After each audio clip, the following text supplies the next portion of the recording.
ബസ്സിൽ കയറും വരെ അവരറിഞ്ഞില്ല ഒപ്പം വന്നയാൾ തീവണ്ടി തട്ടി മരിച്ച വിവരം. നമസ്കാരം, കൊട്ടാരക്കര മീഡിയയിലേക്ക് സ്വാഗതം. എല്ലാവരും ഏറെ സന്തോഷത്തോടെ പങ്കെടുത്ത ഉല്ലാസയാത്രയിൽ ഒപ്പമുണ്ടായിരുന്ന ഒരാൾ തീവണ്ടി ഇടിച്ച് മരിച്ചതിന്റെ ആഘാതത്തിലാണ് ഗ്രാമപഞ്ചായത്ത് സംഘടിപ്പിച്ച സൗഹൃദ കൂട്ടായ്മയിലെ സഹയാത്രികർ. ആലിയാട് ഷാജി ഭവനിൽ മോഹനകുമാരൻ നായരാണ് ശനിയാഴ്ച വൈകിട്ട് 5:30 കൊച്ചുവേളിക്ക് സമീപം റെയിൽവേ പാളത്തിൽ തീവണ്ടി ഇടിച്ചു മരിച്ചത്. വീടുകളിൽ ഒതുങ്ങിക്കഴിഞ്ഞിരുന്ന മുതിർന്ന പൗരന്മാരുടെ മാനസികാരോഗ്യം വർദ്ധിപ്പിക്കുന്നതിന് വേണ്ടിയാണ് മാണിക്കൽ ഗ്രാമപഞ്ചായത്തിന്റെ മേൽനോട്ടത്തിൽ വയോജന സൗഹൃദ കൂട്ടായ്മ യാത്ര സംഘടിപ്പിച്ചത്. പഞ്ചായത്തിലെ വാർഡംഗങ്ങളും 60 വയസ്സ് കഴിഞ്ഞ 100ഓളം പേരടങ്ങുന്ന സംഘമാണ് ബജറ്റ് ടൂറിസം പദ്ധതി പ്രകാരം 2 KSRTC ബസ്സുകളിൽ ശനിയാഴ്ച യാത്ര തിരിച്ചത്.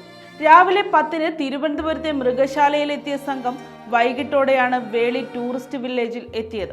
സംഘം പാർക്കിൽ നിന്നും കടൽ തീരത്തേക്ക് പോകുന്നതിനിടെ മോഹനകുമാരൻ നായർ കടയിൽ പോകുന്നതിനായി പുറത്തേക്ക് പോവുകയായിരുന്നു.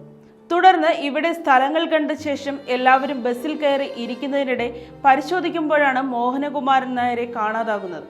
കൂടെയുള്ളവർ അന്വേഷിക്കുന്നതിനിടെയാണ് ഇവിടെ നിന്ന് കുറച്ച് അകലെയായി റെയിൽവേ പാതയിൽ മോഹനകുമാരൻ നായരെ തീവണ്ടി ഇടിച്ചു മരിച്ച നിലയിൽ കണ്ടെത്തിയത്. തുടർന്ന് യാത്ര പൂർത്തിയാകാതെ സംഘം മടങ്ങുകയായിരുന്നു. കഴിഞ്ഞ 16-ന് മാണിക്കൽ വില്ലേജ് പ്രദേശത്തെ ആദ്യത്തെ 10 വാർഡുകളിൽ നിന്നുമായി 69 വയോധികരെ വിനോദയാത്രയ്ക്ക് കൊണ്ടുപോയിരുന്നു. 2ാം ഘട്ടമായാണ് കോലിയക്കോട് വില്ലേജിന്റെ പ്രദേശത്തെ 5 വാർഡുകളിൽ നിന്ന് 100ഓളം പേർ യാത്ര പോയത്.